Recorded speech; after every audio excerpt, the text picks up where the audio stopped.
वर्तमान प्रधानमंत्री का आधारिक विश्वास है।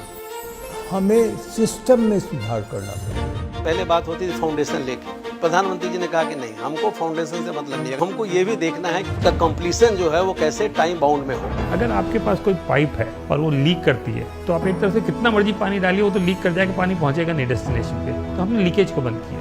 प्रधानमंत्री जी को ये इल्म है इस बात का, और इस बात की खूबी है उनकी कि टेक्नोलॉजी की कौन सी चीज पब्लिक के सर्विस के डिलीवरी में हम इस्तेमाल कर सकते हैं। टेक्नोलॉजी का सवाल है, उसका उपयोग प्रधानमंत्री जी ने बहुत ही सफलतापूर्वक गवर्नेंस को ट्रांसफॉर्म करने के लिए किया है।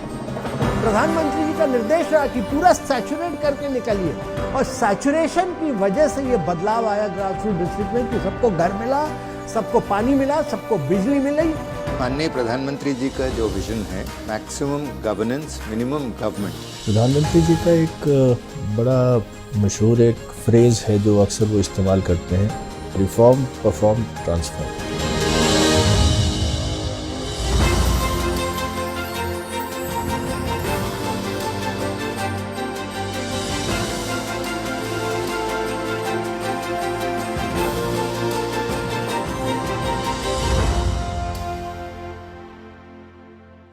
जब कोई सरकार अपने कर्तव्यों को गंभीरता से पूरा करती है तो वो गवर्नेंस में भी नजर आता है।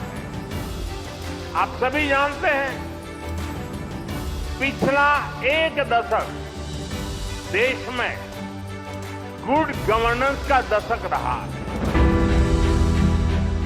प्रधानमंत्री मोदी बीते 11 साल से केंद्र सरकार का नेतृत्व कर रहे हैं। पूरा जोर गुड गवर्नेंस पर रहा है। मुश्किलें कई स्तर पर थी, लेकिन एक स्पष्ट नीति अपनाई गई जिसने फर्क पैदा किया है। हम प्रधानमंत्री जी के निर्णयों को, योजनाओं को लागू करने की व्यवस्था को देखें तो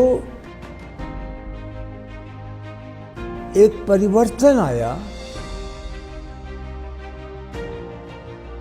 वह कदाचित सोच अधिकारियों कर्मचारियों में पहले नहीं थी, और वो उस समय भी नहीं सोच पाती थी।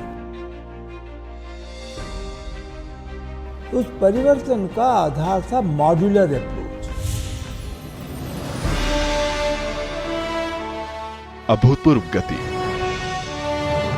स्पष्ट नीति और योजनाओं को सैचुरेशन तक पहुंचाने का लक्ष्य,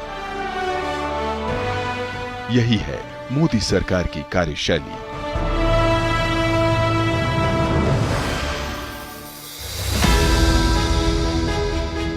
बीते 11 साल में देश ने 25 करोड़ लोगों को गरीबी रेखा से बाहर निकाला है।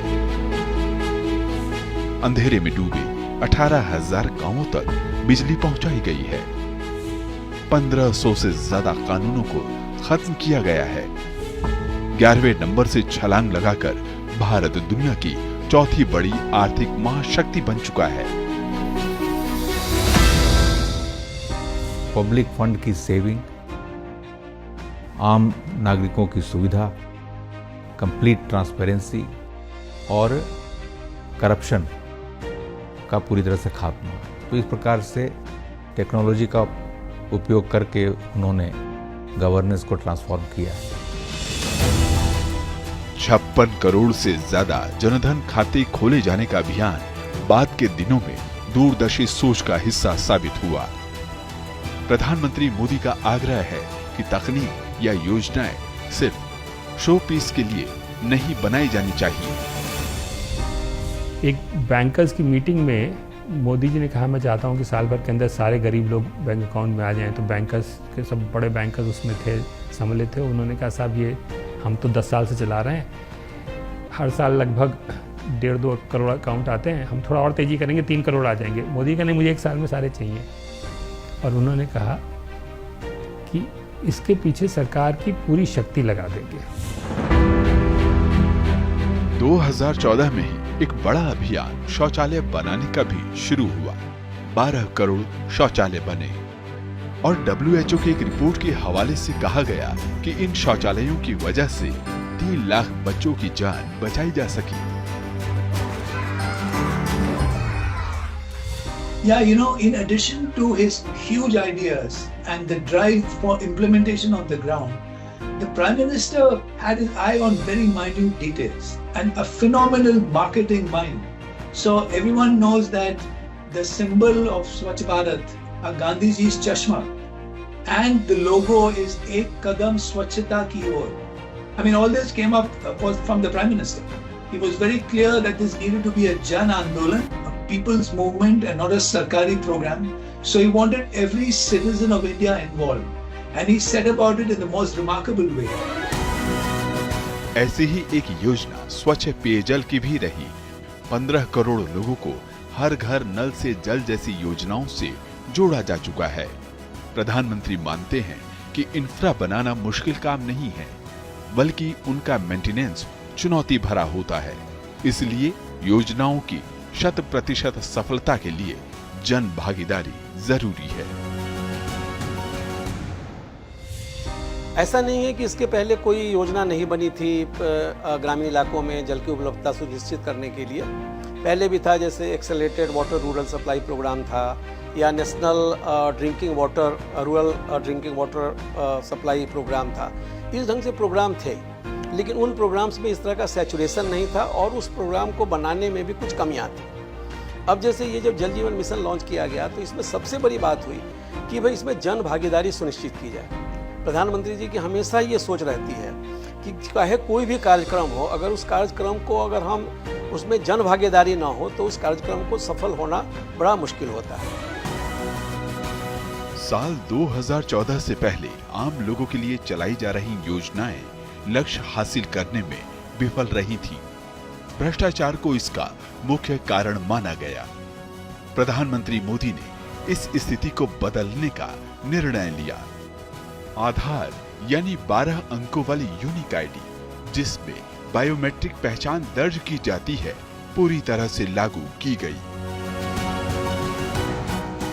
बेसिक यही था कि एक बार हमारे पास अगर टेक्नोलॉजी है जिसमें कि हमारी यूनिक आइडेंटिटी एस्टैब्लिश्ड है, तो आप सोचिए पैन कार्ड, लोग इनकम टैक्स की चोरी करते थे, तो पैन कार्ड को लिंक कर दिया आधार से, तो इंश्योर हो गया कि भाई एक आदमी के पास एक ही पैन कार्ड होगा, और इनकम टैक्स रिटर्न दाखिल करेगा तो 2 पैन कार्ड से आपस में इनकम को बांट नहीं सकता। तो एक क्लीन हुआ वो डेटाबेस।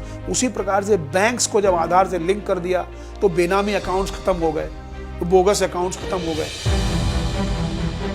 अब बन चुकी थी जैम की त्रिशक्ति, यानी जनधन, आधार और मोबाइल, जिसने अब तक 4.30 लाख करोड़ रुपए भ्रष्टाचारियों के हाथों जाने से रोके हैं और करीब 10 करोड़ फर्जी लाभार्थियों को सिस्टम से बाहर किया है, जिसका सीधा लाभ गरीबों, वंचितों को हुआ और सरकार में लोगों का विश्वास बढ़ा। एलपीजी में उन्होंने डायरेक्ट बेनिफिट ट्रांसफर कर दिया, उससे एलपीजी में जो ब्लैक मार्केटिंग होती थी एलपीजी सिलेंडर्स की, वो खत्म हो गई।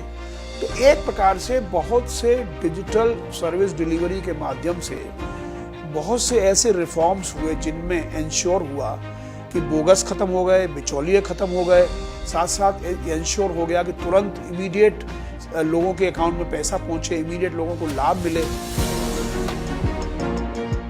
डीबीटी ने तो वो कर दिखाया जिसकी कल्पना नहीं की जा सकती थी। दिल्ली से चला 1 रुपया अब लाभार्थियों तक पूरे 100 पैसे पहुंचने लगा।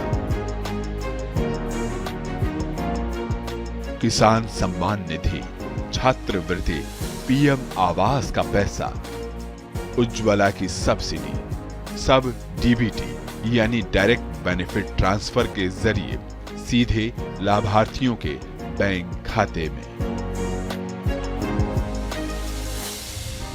2014 के इमीडिएटली बाद से ही उज्ज्वला योजना का मैं उदाहरण देता हूँ आपको, जिसमें एलपीजी के लिए महिलाओं को सब्सिडी दी जाती है, या मनरेगा में करोड़ों मजदूरों को हर महीने उनके काम के लिए भुगतान होता है। स्कॉलरशिप जो छात्रों को अलग अलग स्कीमों में पैसे मिलते हैं, या पीएम किसान सम्मान योजना जो है, इन सारी योजनाओं में आज लाखों करोड़ों रुपए डायरेक्टली उनके खाते में जा रहे हैं। इसमें कोई किसी प्रकार के बिचौलिए की कट की गुंजाइश पूरी तरह से समाप्त हो गई है। सीमलेसली इंस्टेंटेनियसली ट्रांसफ़र हो जाता है पैसा। तो यही है व्यवस्था जिसमें आप सुनिश्चित कर रहे हैं कि करप्शन नहीं हो। यही है व्यवस्था कि डिजिटाइजेशन का कार्यक्रम चले। आज विश्व में आपको जानकर ये आश्चर्य होगा कि विश्व में डिजिटाइजेशन में हम अग्रणी 5 देशों में खड़े हैं। डिजिटल इंडिया के इंफ्रास्ट्रक्चर ने जैम और डीबीटी की सफलता में बड़ी भूमिका निभाई। 2,14,000 से ज्यादा ग्राम पंचायतों तक इंटरनेट पहुंचाना और उसे लोक हित में उपयोग में लाना, इस परिकल्पना ने दुनिया का सबसे किफायती डिजिटल पब्लिक इंफ्रा तैयार कर दिया। आज जो है डीपीआई का दुनिया लोहा मानती है। आज बोलते हैं डिजिटल पब्लिक इंफ्रास्ट्रक्चर, आपने देखा होगा G20 के उसमें कितना उसका जिक्र हुआ। और आज जो है भारत जो है पूरे दुनिया में इस बात के लिए जाना जाता है कि हम लोगों ने बहुत ही फ्रूगल तरीके से, बहुत ही चीप और कॉस्ट इफेक्टिव टेक्नोलॉजी डेवलप करके लोगों को हम लोगों ने लाभ पहुंचाया है इस देश में। तो ये सारा माननीय प्रधानमंत्री की ही सोच है। आप अपनी आइडेंटिटी OTP द्वारा करते हैं, आपका एक भी नया पैसा नहीं लगता। दुनिया में इसी काम को करने के लिए अगर आप किसी फॉरेन क्रेडिट कार्ड से अपनी पहला ट्रांजैक्शन करेंगे तो पहले वो ID वेरीफाई करेगा आपकी, उसका $1 चार्ज करता है वो। वहाँ $1 लगता है, यहाँ पे 0 पैसे में हम रोज करते हैं। अगर हम $1 लें तो बताइए हमारा डिजिटल इंडिया कहाँ जाएगा। तो ये जो आर्किटेक्चर बनाया जिसकी वजह से हर इंसान, गरीब से गरीब, क्योंकि उसको पैसा नहीं लगता, उसकी आइडेंटिटी ऑनलाइन कंफर्म हो जाती है, वो एप्लीकेशन दे सकता है, वो कुछ भी सुविधा के लिए अपेक्षा दे सकता है। तो जिसकी वजह से ये जो है एक बहुत बड़ा परिवर्तन आया।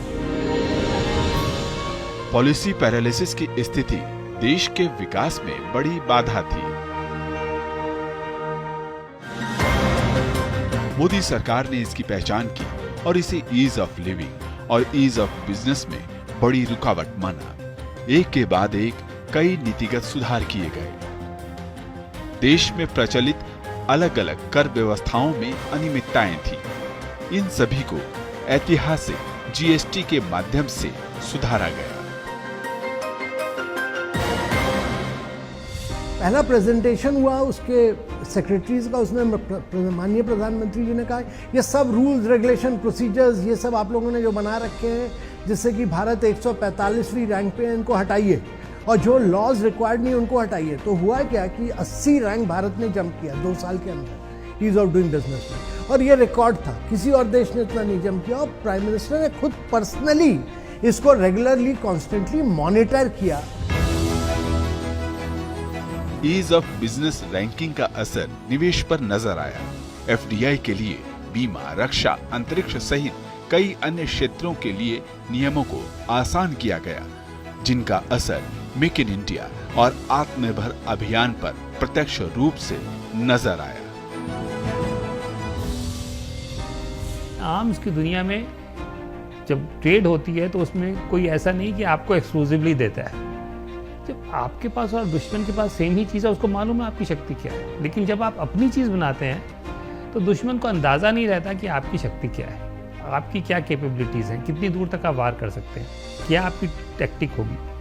तो जो सरप्राइज एलिमेंट है ये वॉर का सबसे बड़ा हथियार है, और ये तभी हो सकता है जब हम आत्मनिर्भर बनें।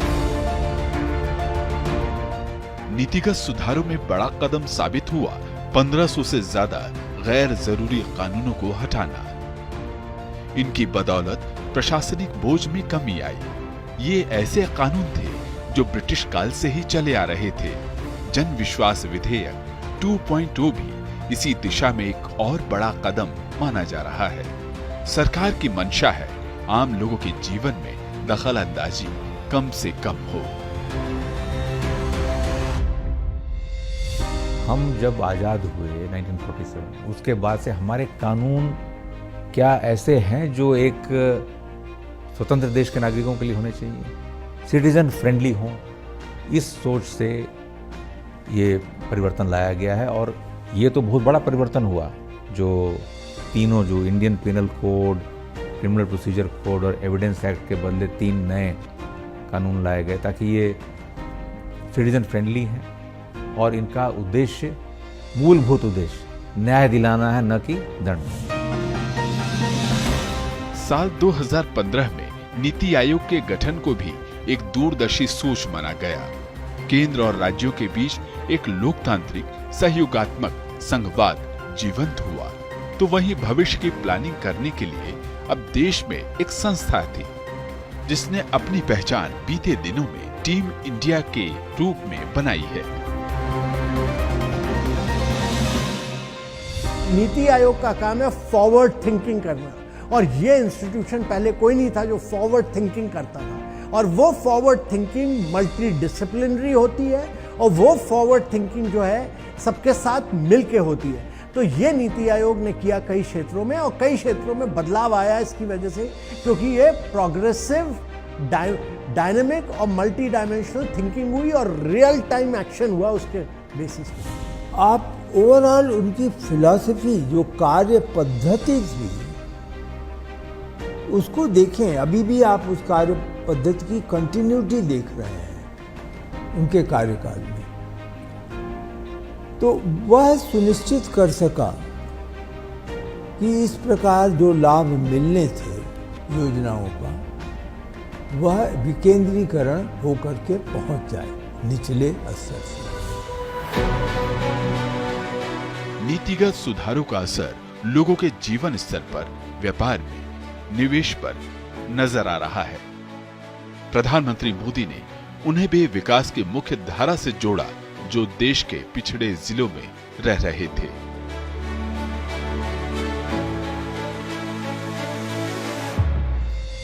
मुझे याद है कि प्रधानमंत्री जी ने सारे कलेक्टर्स को जहां जाते थे, जिस स्टेट में जाते थे, आकांक्षी जिलों के कलेक्टर से मिलते थे और जहां जाते थे उनका रिव्यू करते थे और जहां जाते थे उनसे पूछते थे क्या चैलेंजेस हैं।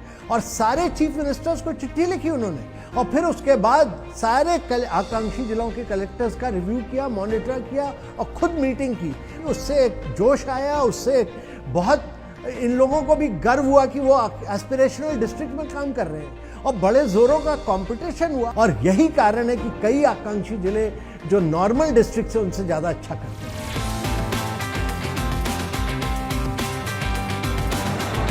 हर स्तर पर तेज स्पीड और बड़ा स्केल हासिल करना मोदी सरकार का लक्ष्य बन चुका है।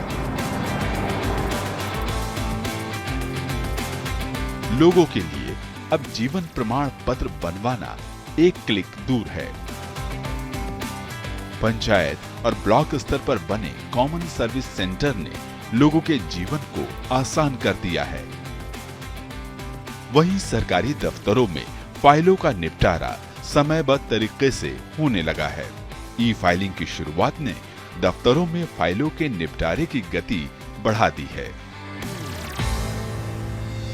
ई ऑफिस सभी कार्यालयों में लागू कर दिया गया है। लगभग 40 लाख फाइल्स आज के तारीख में डिजिटल फाइल्स के रूप में चल रहे हैं और हर महीने 5 लाख रिसीट्स डिजिटल रिसीट्स के रूप में प्रोसेस होते हैं। और इनकी मॉनिटरिंग के लिए ई ऑफिस विश्लेषण एक पोर्टल बनाया गया है और initiative for increasing efficiency in decision making को लागू किया गया। कितने लेवल्स के माध्यम से फाइल्स जाते हैं इसके मॉनिटरिंग किया जाता है और फाइनेंशियल डेलीगेशन, एडमिनिस्ट्रेटिव डेलीगेशन को प्राथमिकता दी गई है। और इस कारण से जो कार्य प्रणाली में बहुत गति आया है और पारदर्शिता भी आया है। गवर्नेंस में पारदर्शिता सुनिश्चित करने के लिए MyGov जैसे प्लेटफॉर्म लॉन्च हुए। एक ऐसा प्लेटफॉर्म जहां आम नागरिक सीधे सरकार को अपने सुझाव और अपना विजन साझा कर सकता है। MyGov इसी प्रयोजन से बना था कि लोगों को एक मंच ऐसा दिया जा सके जहां पर लोग काम कर सकें, अपने सुझाव दे सकें और उसी के साथ में जो हमारा ई संपर्क का एक मॉड्यूल था, उसके माध्यम से एसएमएस से, ईमेल से हम लोगों को किए गए काम के बारे में जानकारी दे सकें। देश के विकास में एक और बड़ी बाधा थी, वो थी इंफ्रा के प्रोजेक्ट में आने वाली अड़चनें और उसके बाद ठंडे बस्तों में जाते प्रोजेक्ट। प्रधानमंत्री मोदी ने प्रतिबद्धता जताई कि अब कोई प्रोजेक्ट ना ही अटकेगा, ना ही लटकेगा और ना ही भटकेगा। सभी प्रोजेक्ट समय पर पूरे होंगे। इसी मकसद से पीएम गति शक्ति मिशन की शुरुआत हुई, जिसका मुख्य काम है किसी प्रोजेक्ट से संबंधित विभिन्न मंत्रालयों, विभागों और सरकार के बीच सहयोग और समन्वय स्थापित करना। रेल, हाईवेज, पोर्ट, ये अलग अलग अपनी प्लान करते हैं और कई बार क्या होता है कि रिसोर्सेज के कारण हम वेस्ट करते हैं और कई बार ये भी होता है कि एंड टू एंड कनेक्टिविटी स्थापित नहीं हो पाती है। तो इसके पीछे सोच इनकी ये थी कि सारे विभाग कोऑर्डिनेटेड ढंग से कार्य करें और टेक्नोलॉजी का और अलग अलग लेयर्स हैं उसका उपयोग करते हुए जैसे रूट की प्लानिंग वो ऑप्टिमाइज़ की जाए, लैंड एक्विजिशन की आवश्यकता को मिनिमाइज करें, फॉरेस्ट को अगर डाइवर्ट करना है उसकी आवश्यकता को हम मिनिमाइज करें, रिसोर्सेज को हम ऑप्टिमम ढंग से यूज़ कर सकें और डुप्लीकेशन ना हो। समन्वय और निगरानी की एक और नायाब पहल प्रधानमंत्री मोदी द्वारा शुरू की गई। ये रही प्रगति की बैठकें, जिसमें सभी मंत्रालयों के सचिव, राज्यों के मुख्य सचिव और संबंधित अधिकारी शामिल होते हैं। प्रधानमंत्री मोदी खुद योजनाओं और विकास कार्यों की समीक्षा करते हैं। प्रगति में पहली बार ऐसा हुआ कि कोई प्रधानमंत्री देश के बड़े बड़े इंफ्रास्ट्रक्चर को खुद रिव्यू करे। इतना बड़ा वीसी कभी हुआ नहीं था देश में। 90 सेक्रेटरी, 30 के करीब chief secretary. Sense of urgency सभी मंत्रालयों में भी और राज्य सरकारों में आया इसके कारण और इम्प्लीमेंटेशन की स्पीड काफ़ी बढ़ गई। झिझक लगती थी प्रधानमंत्री जी के सामने जाकर के बातचीत बताने में, लेकिन मैंने उनसे बढ़िया लिसनर नहीं देखा। इतना अच्छे से सुनते हैं पहले। वो बाकी सारे लीडर्स से अलग रहे क्योंकि वो 30 साल आगे सोचते हैं। ये विजनरी अप्रोच मैंने किसी और लीडर में नहीं देखी। सुशासन के जरिए प्रगति, कई बड़े लक्ष्य हासिल किए गए हैं, लेकिन सफर अभी जारी है।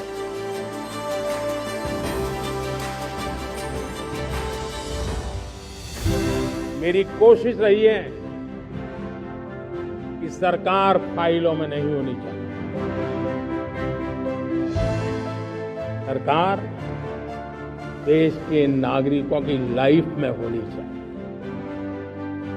पिछले 11 साल में देश ने एक ऐसी शासन प्रणाली विकसित की है जो पारदर्शी है, संवेदनशील है और सिटीजन सेंट्रिक है।